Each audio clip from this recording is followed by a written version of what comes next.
ঐতিহ্যবাহী টুকবাজারের বিখ্যাত চা, যেই চা খাওয়ার জন্য অনেক দূর থেকে মানুষ ছুটে আসেন এখানে। যেমন আমরা 100 টাকার তেল ফুরায় গেলাম 20 টাকার চা খাওয়ার জন্য।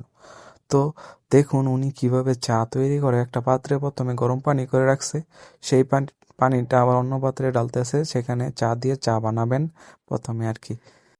তো দেখুন উনি চা কিভাবে তৈরি করতেছে।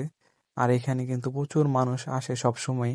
এখানে কিন্তু মানে নদীর পাড়ে কিন্তু এই চায়ের দোকানটা, আর নদীর পাড় দিয়ে কিন্তু মানুষ বসে থাকে, আর ওনারা কিন্তু চা নিয়ে ওইখানে দেন।